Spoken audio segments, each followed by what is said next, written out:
bottom line with this whole thing is underneath, the underpinnings of it have to be that you've got industry people.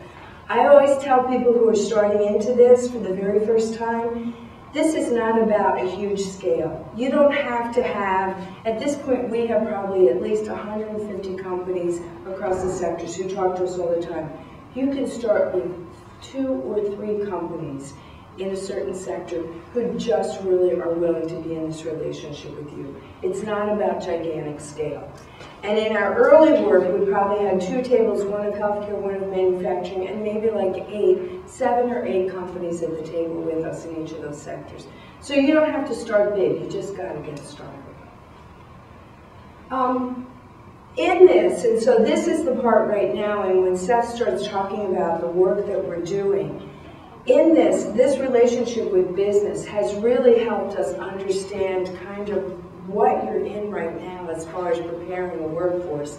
And part of the dilemma is that in 2008, 2009, into 10, companies ran lean. They just went to the minimal place from a workforce that they could go to actually sustain their businesses. So after they did that, you can't stay there. So you can't, like, lose your workforce and maintain. Then their next strategy was that they expected their workforce to wear multiple hats. And that meant really do multiple technical abilities.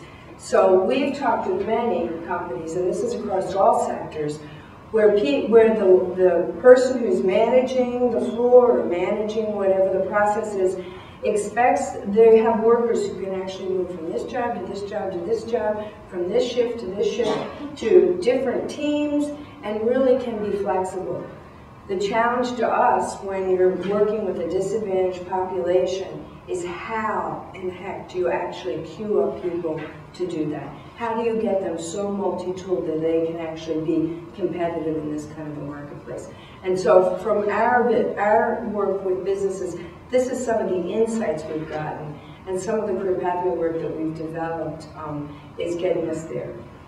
In this work, the one thing, and hopefully you all have this, and if you don't, we could help you make the connection, and we can tell you to talk to. In this, it's really, really important that you have a very strong relationship with your technical college. Because it's going to be, or if you're in the K-12 system, with that K-12 system. Because you need to have your educational partner in this with you. And I think you probably saw that when Margie was talking, is for us, we have Marine Park Technical College or Madison College, which is Masonry Technical College, and we're in this like completely as partners. We rise and fall together, we discover together, we reinvent together, we innovate together, but we're like complete partners. So you need to really have that as part of this work. This is what career pathway work looks like, and this is like a really, really chart. We've got charts that'll take you right over the edge. They weren't always as pretty. They weren't always as pretty. If you go from the right-hand side, your left-hand side of the chart, the one thing I'm going to tell you before I turn this over is, in this kind of work, you start where it makes sense for you to start. And what that means is if you go from the left-hand side of the chart to the right, the left-hand side is really dealing with creating access and doing programming for really more disadvantaged folks. So people who have adult basic education or developmental issues. In the middle of the chart, where you see the occupational credentials, and that's really where you might have dislocated workers that you need to find, I always call it new educational technologies, which is just-in-time instruction. Chunked credentials, stackable credentials, shorter times, different delivery. That's the middle of the chart. And the end is where you find the more traditional diploma, credential, and associate degree programs that you'll find in technical colleges.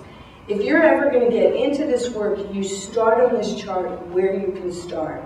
You don't have to start in the beginning or the end. You can start right in the middle and build your way out. We did that. We actually started in the middle of this chart, and we started with the design of modular stackable credentials for people who were primarily dislocated workers at the time. And now we actually have a middle college program that deals with the high school students. So my message to you is, don't worry about the neat place to start. Work on this where you can get traction.